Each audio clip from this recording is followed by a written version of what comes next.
सद्गुरु स्वामी भीमराव महाराज की सद्गुरु स्वामी सर्वानंद महाराज की सद्गुरु स्वामी शांति प्रकाश महाराज की सद्गुरु स्वामी हरदास राम महाराज की सद्गुरु स्वामी धर्म प्रकाश महाराज की माता साहिब की परम पूजनीय सद्गुरुदेव भगवान की स्वामीनाथ प्रकाश महाराज की स्वामी किशोर प्रकाश महाराज की सर्व संतों महात्माओं की श्री प्रेम प्रकाश मंडल की अमरापुर दरबार की गंगा मैया की गौ माता की आयुलाल सबई चौधरी हरि शरणम हरि शरणम हरि शरणम हरि शरणम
सद्गुरु महाराज जी का भजन आप सबको सुनाया। तीन बातें बताई थी, नाम जप, रण भिड़त, दीप दीप मन देना। जो दे जाएगा वही ले जाएगा, जो खा गया सो चा गया, जो दे गया सो ले गया, जो छोड़ गया बोल गया। इकट्ठे आप कितने भी कर लो, उससे कोई मतलब नहीं है। आपने कितना खाया कितना है वो बात। किसी के पास तो इतना होता है खाने वाला भी कोई नहीं होता। जिसके कहते हैं ना, जिसके पास दांत होते हैं खाना नहीं होता, जिसके पास दांत नहीं होते उसके पास सब कुछ होता है।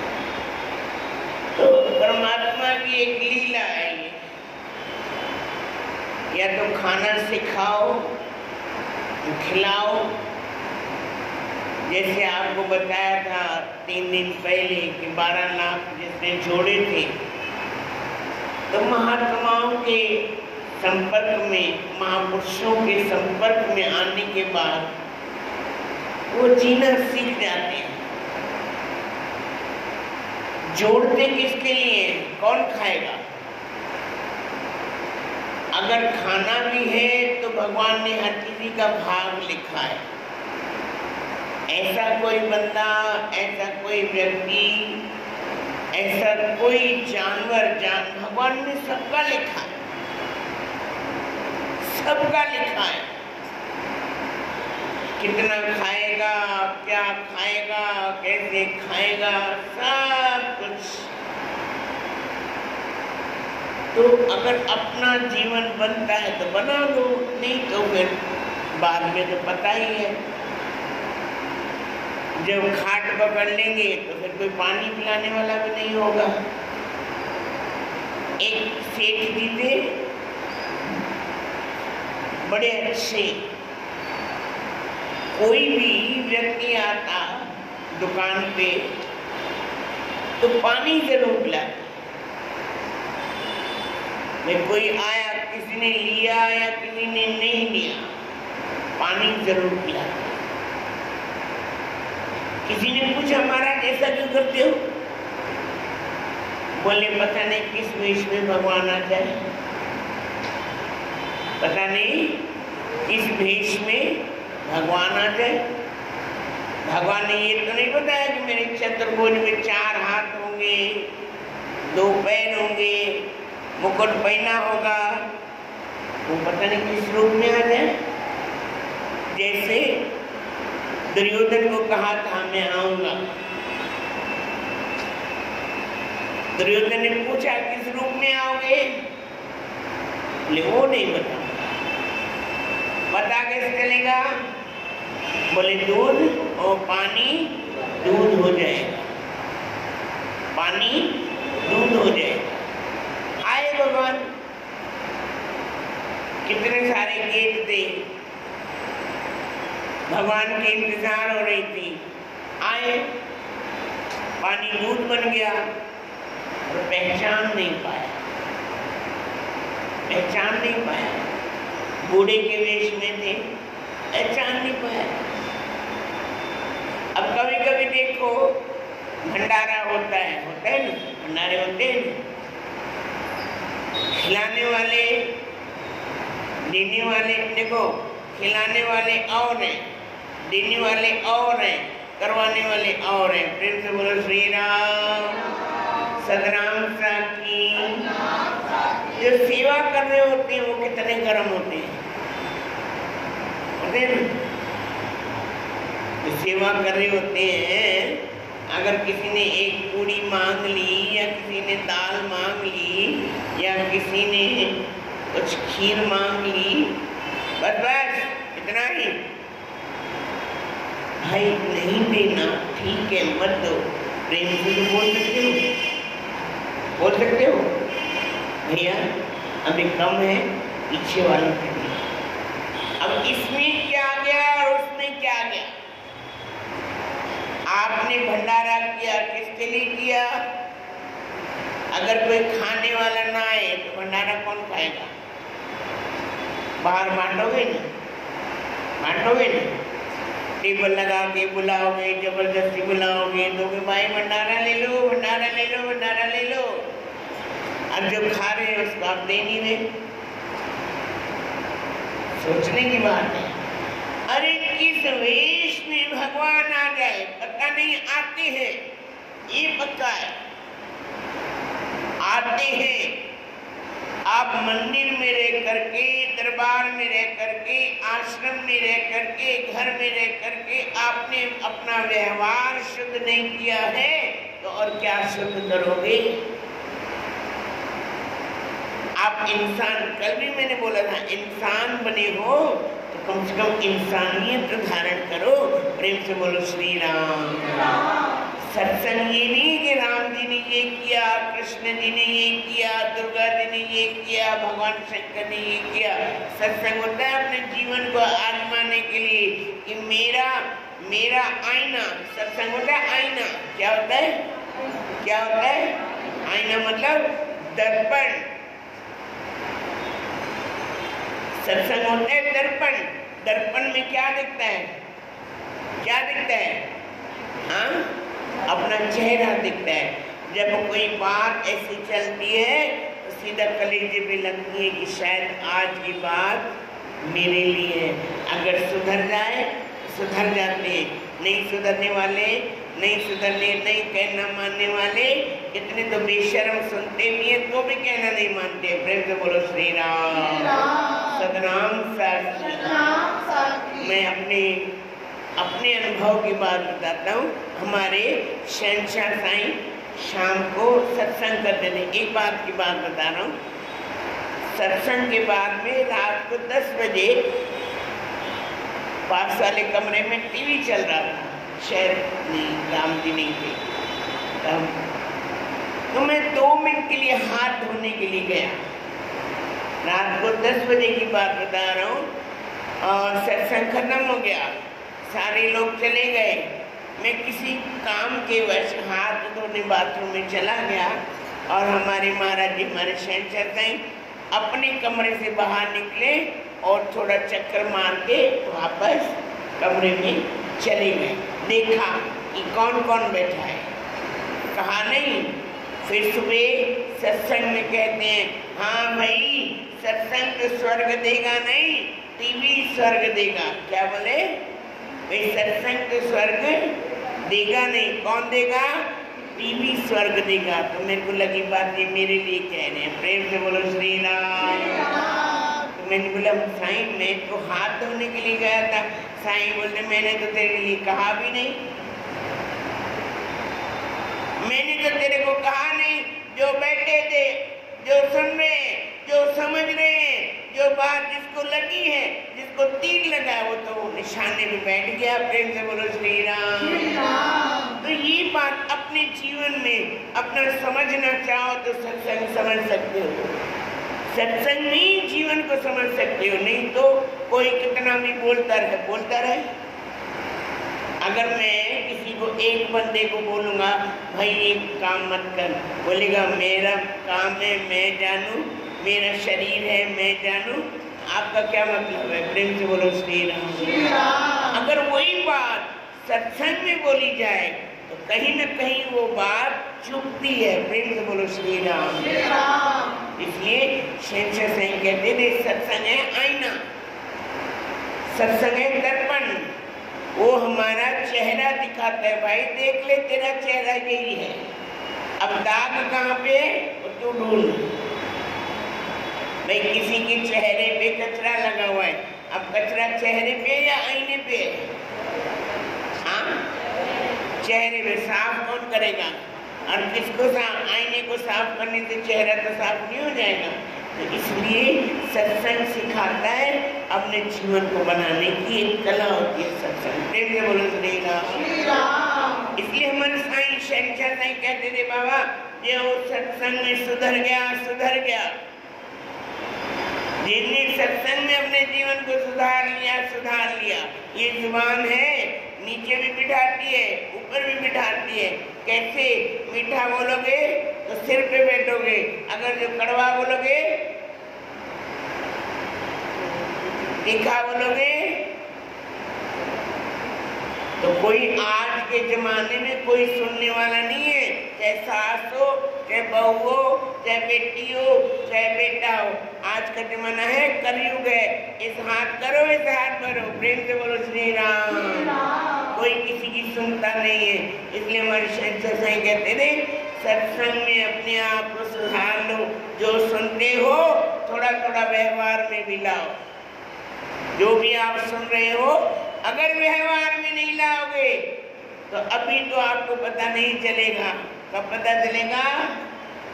कब पता चलेगा? जब आप खाट पे पड़े रहोगे, पानी देने वाला भी कोई नहीं होगा, पानी पूछने वाला भी कोई नहीं। मांगोगे 10 बार। प्रेम से बोलो श्री राम। एक महात्मा जी थे, प्रेम से बोलो श्री राम। बड़े अच्छे भजनीक महात्मा थे। हमारे शहंशाह सही बताते थे, बड़े भजनीक महात्मा थे। जुबान अंदर ही अंदर नाम चलता रहता था, है ना। पर कभी कभी प्रारब्ध भी इस जीव को भोगना पड़ता है। तो इस शरीर को किया हुआ कब का और भोगना अभी तो भोगना पड़ता है। कितने महात्मा हुए जिन्होंने भोग के जान छुड़ाई है, पीछा छुड़ाया। बाबा अभी हम भोग लेंगे तो भोग लेंगे, फिर कभी हम भोग पाए न भोग पाए, इसलिए अभी। प्रेम से बोलो श्री राम। अब खाट पे पड़े थे, जुबान चल रही थी। जुबान मतलब अंदर जीवा नाम चल रहा था। अब बहुत सारे शिष्य थे, चेले थे। अब पानी के लिए बुलाते थे, बेटा पानी दे दो। अब कोई 1 बार आएगा, 2 बार आएगा, 3 बार आएगा, सारा दिन बुलाता रहेगा वो तो क्यों आएगा? आएगा कोई भी होगा, कोई भी हम में से भी कोई होगा तो वो नहीं आएगा। प्रेम से बोलो श्री राम। एक दिन ठाकुर जी ने मतलब भगवान ने छोटे से वेश में, 10-12 साल का लड़का ऐसे वेश में ठाकुर जी आए। अब पानी मांगा उन्होंने आधी रात को, बेटा कोई हो तो पानी पिला दो। अब पानी मांगा, कोई आया ही नहीं। ठाकुर जी आ गए, पानी दिया, पिलाया, उनके बाद बैठे रहे, बातें करते रहे। संत जी ने पूछा, बेटा पहले तो मैंने आपको कभी देखा नहीं है और मेरे एक कहने से तो इतने सारे हैं, एक कहने से तो कोई आता नहीं है। जब 10 बार बुलाता हूँ तब कोई 1 बार कोई पानी पिलाने के लिए आ जाता है। आप कहाँ से आए हो? भगवान जी चुप। फिर पूछा, भगवान जी चुप। फिर पूछा तो संत जी समझ गए जो मैं समझ रहा हूँ ये वही है। तो कहते हैं, उस वक्त कहते हैं संत जी, महाराज जो मैं सोच रहा हूँ या जो मेरी अनुभव की आंखें देख रही हैं, आप क्या वही हैं? तो जो बालक रूप में थे थोड़ा मुस्कुरा दी। अच्छा आपको भी मेरी सेवा के लिए आना पड़ा? बोले महाराज ये कर्म भूमि है। क्या है? ये भोग भूमि है। आपने इतना भजन किया है, इतना भजन किया है, तो मैं आपकी सेवा तो कर सकता हूँ पर आपके कर्म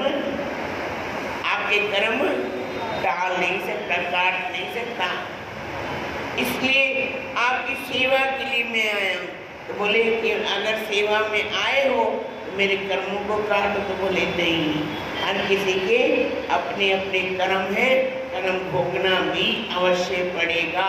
देखो जिनके सामने ठाकुर जी बैठे हैं वो भी नहीं कर सकते। वो कहते ये भोग भूमि है, ये भोग भूमि है और हमने तो पाप किए, उनके लिए भगवान को आना पड़ा। हमारे लिए भगवान आएंगे? हमने पता नहीं कितनी निंदा की है, कितनी चुगलियां की है, कितनों को लड़ाया है, कितनों के घर बर्बाद किए, तो हमारा एंड क्या होगा? बताओ बताओ।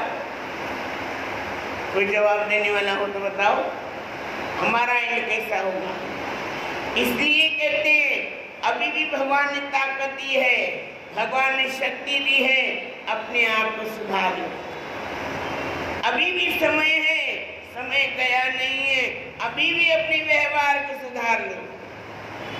जिसने जीते जी अपने व्यवहार को सुधार लिया है, भगवान कहीं दूर नहीं है, भगवान उनके सामने बैठे हैं। प्रेम से बोलो श्री राम सतनाम साखी। एक सूरदास जी थे, भगवान की बहुत बहुत भक्ति करते थे। जा रहे थे तो गिर पड़े, गिरने वाले थे समझो किसी खड्डे में। तो भगवान ने उनकी लट पकड़ के उनको साइड करवा दिया। अब सूरदास जो होते हैं ना, उनकी एक आदत होती है, वो धीरे धीरे हाथ पकड़ लेते हैं। तो जैसे ही सूरदास महात्मा जी ने धीरे धीरे ऐसे हाथ पकड़नी चाहिए, भगवान ने हाथ छुड़ा के भाग लिए। तो सूरदास जी क्या कहते हैं? बाँध छुड़ाए जात हो, बाँध छुड़ाए जात हो, निमल जान के मोह, हृदय से जब जाओगे, मर्द जानूंगो तो मर्द जानूंगो। अगर है मर्द तो मेरे दिल से निकल के दिखा। ऐसे मेरा हाथ छुड़ा के तो भाग जाएगा, पर जब मेरे तो दिल से निकल के दिखा। ऐसे ऐसे संतरी, ऐसे ऐसे महापुरुष भी इस भूमि में हुए जिन्होंने भगवान का साक्षात्कार किया है। तो हमने क्या किया है? क्या किया हमने? थोड़ी थोड़ी बात में निंदा, थोड़ी थोड़ी बात पे चुगली, थोड़ी थोड़ी बात पे घर घर में जाकर के लड़ाई करवाते हैं। प्रेम से बोलो श्री राम। अरे भाई, सत्संग एक आईना है, देख लो। ये करोगे तो ये मिलेगा, ये करोगे तो ये मिलेगा। न कोई थोड़ा पाप करता है तो सिर दर्द होता है। प्रेम से बोलो श्री राम। हमारे सदगुरु महाराज दूसरी बादशाही साईं सर्वानंद महाराज कहते थे, अगर थोड़ा सा पाप करोगे सिर दर्द होगा। और सिर दर्द ऐसा होता है, उतरता ही नहीं है। महाराज, मेरा सिर दर्द है, फट रहा है। बोले कोई पाप किया होगा, कोई ऐसा कर्म किया होगा, याद करो। अगर याद आता है ठीक है, नहीं तो भजन करो। भजन के सिवाय, भजन के बगैर कोई छुटकारा नहीं है। मान लो ये बात। कितने दिन तक अपने आप को छुड़ाओगे, कितने दिन तक अपने आप को बचा के रखोगे? एक न एक दिन तो ऊंट पहाड़ के नीचे आएगा कि नहीं आएगा? एक न एक दिन तो ऊंट पहाड़ के नीचे आएगा और लंबे लंबे हाथ जोड़ोगे, ए भगवान मुझे बचा लो। कोई सुनने नहीं आएगा, कोई भगवान नहीं आएगा, कोई गुरु नहीं आएगा। जब बोलते हैं तब सुनते नहीं। जब अब भोगने की बारी है भाई, अब तो भोग। प्रेम से बोलो श्री राम। इसलिए हमारे शहंशाह नहीं कहते कि जब तक आपकी जान में जान है, थोड़ा थोड़ा हिम्मत करके अंदर ही अंदर अपने सदगुरु को, भगवान को भजते रहो। नाम सुमरण चलता ही रहे, क्योंकि नाम सुमरण का भी एक ऐसा सुख होता है, वो धीरे धीरे हमारे कर्मों की कांड को धीरे धीरे छांटता रहता है। जैसे आप अपने घर में झाड़ू लगाते हो कि नहीं लगाते हो? हाँ या ना तो बोलो। खाली काम वाली माई के ऊपर रख रखा है, आएगी तो लगाएगी नहीं। सुबह उठो, पहले खुद लगाओ। घर में नर्क बड़ा है और काम वाली माई के ऊपर छोड़ रखा है, नहीं, पहले खुद करो। हमारे एक ब्राह्मण देवता थे, क्या कहते थे, सेठ रहता है, नौकर रहता है। अगर सेठ जाए दुकान पे, पहले ताला वो खोले बाद में शटर थोड़ा ऊपर करके भले फिर नौकर को बोले, पहले खुद अपने हाथ से शटर खोले।